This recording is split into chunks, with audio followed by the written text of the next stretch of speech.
Hopefully a few people will join me and we'll talk some real estate today. We'll talk a little bit about a concept known as dumbbell investing, which I'm going to talk you guys through. Hopefully you can hear me. Sometimes I'm a bit wonky at setting up this stuff. So, hey everyone, we've got one person tuning in.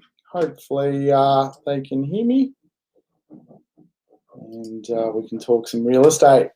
Hey, I think it's, where's the chat overlay? Does anyone want to send me a chat? Can you guys hear me? Yes, no? Assume you can. Hey, today we're going to talk about the idea of creating long-term wealth and looking at short-term wealth. And of course, what that means from a property perspective. And I'm going to use my little iPad here to demonstrate a few things that hopefully make a little bit of success. Thank you, Simon, for your yes. I appreciate it. So, guys, I'll steal probably about 5 or 10 minutes of your time today, and hopefully you're having lunch somewhere or tuning in from home and can get a bit of a break from what you do by listening to me. I'm going to talk you through some concepts around really how wealth comes together and how you can move through this stage of wealth creation, particularly from real estate.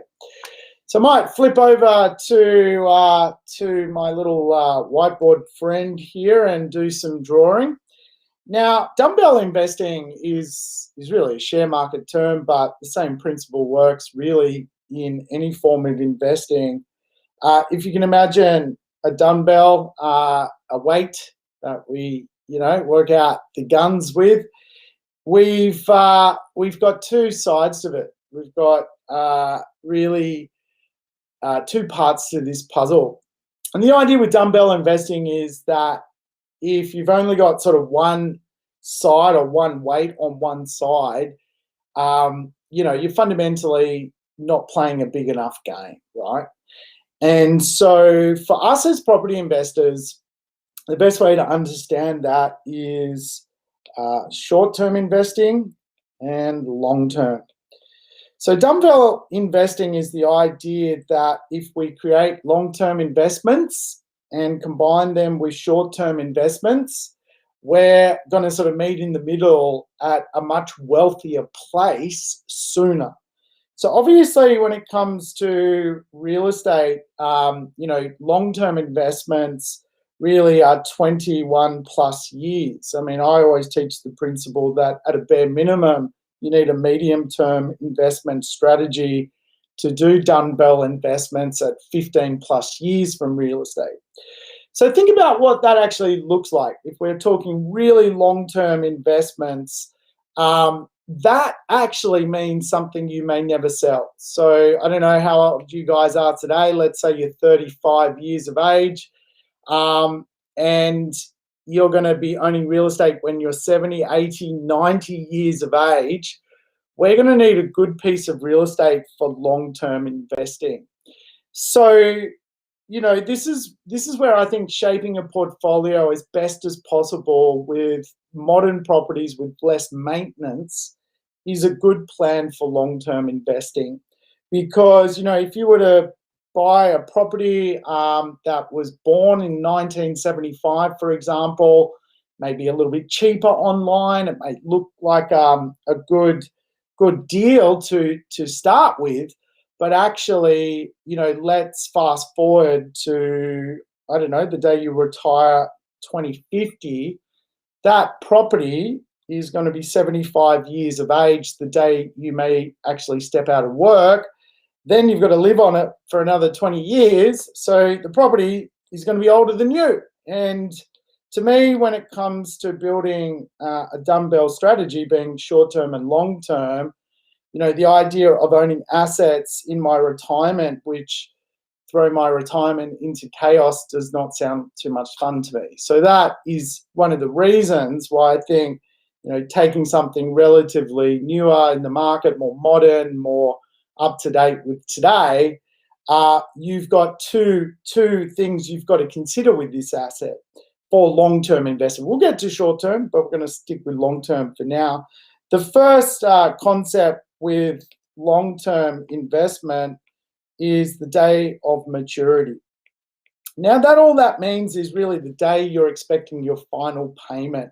What I love about setting a long-term strategy up for people is really, and we kind of go 15 years plus. That is really your final payment, but it doesn't actually end there, because the reality is, if you're going to hold the asset to the day you die, you're going to see maybe another 3 to 4 property cycles with that asset. So if the asset is mission fit, if the asset is, capable of going 50 years without, completely depreciating in value and becoming something that really needs to be knocked down or something like that, to me, that is long-term. And that's why you often see a lot of property investors frustrated with long-term, because not a lot of people plan for long-term. So this is where dumbbell investing comes along, in the context that long-term will actually help us in the tailwind of what we do. And I see this a lot. A lot of people look at short-term real estate investment. They make short-term decisions on potentially something they can extract some value from day one, and but it has no tail. So it's neither it's a faux pas short-term investment and not a long-term investment.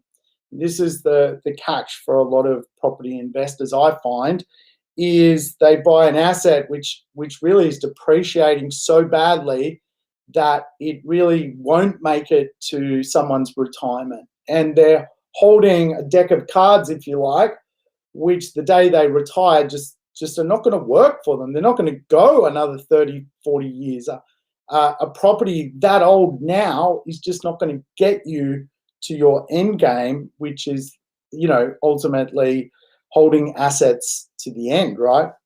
So short-term investing, and this is a different principle, right? So firstly, I personally think we need to make sure the long-term game is set up first, because ultimately it's the most important. It's the one that's going to look after us when we don't have a job. That makes it the most important. It's the one that's going to look after us when we don't have a job.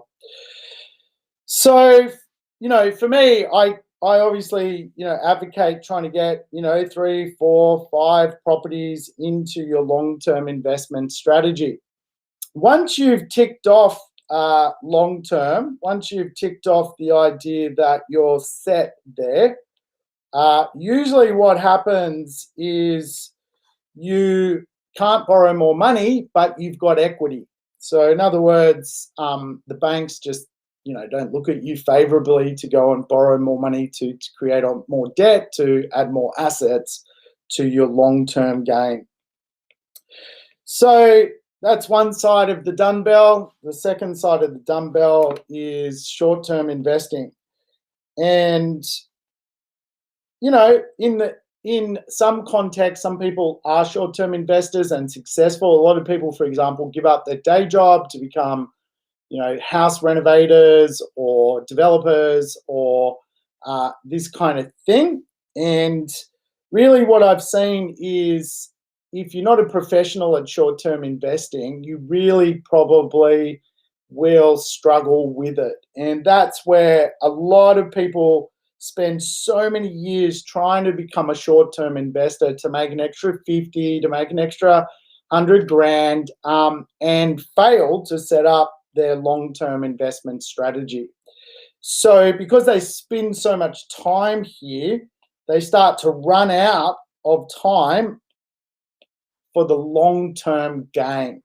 So what's the best approach in my view? The best approach for dumbbell investing: set up your long-term game, because that's going to look after you in retirement. That is your backbone of everything. And short-term for me is when you get the ability to extract equity, let's say $100,000, but you can't leverage any more into long-term investments, there is a clear divide. So obviously, a lot of people will have the ability to get equity, but can't actually use it to borrow more money. So for those people, they could take that $100,000 at, say, 3%. They could go into the ASX 200 at 8% and make 5%. That is a short-term investment logic. Same principle for real estate as well, right? The reality is we use a thing called equity arbitrage, which is just basically you take your equity and you invest it in short-term deals. And the best short-term deals, if you like, in my view, are developments, doing a development. The reason I think today teaming up with other people, doing joint ventures, doing a development, is you just get better deals. It's very hard today to be a flipper, for example, buy a property, go to work, renovate it, flip it, pay tax, pay capital gains tax.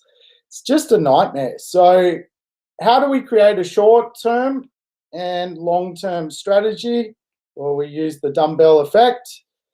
Short-term, by the way, is taking this $100,000 out of our long-term strategy, putting it into our short-term strategy, which is for many people, and this is what what I do with others. Many people, my team, my clients, we all team up. We all throw in $100,000 each. We go buy a development site. We create a higher and better use, and we extract a result from that development. So the most recent one, I just read the report internally here this morning. We got a 21% return. So let's call it a 20% return because that's easier maths for me. Short term, people took $100,000 out of their equity and they made $20,000.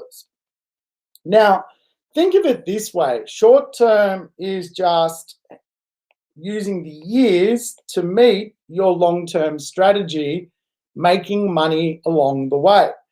So, doing a lot of drawing here, aren't I? So we got 20 years to reach our long-term strategy.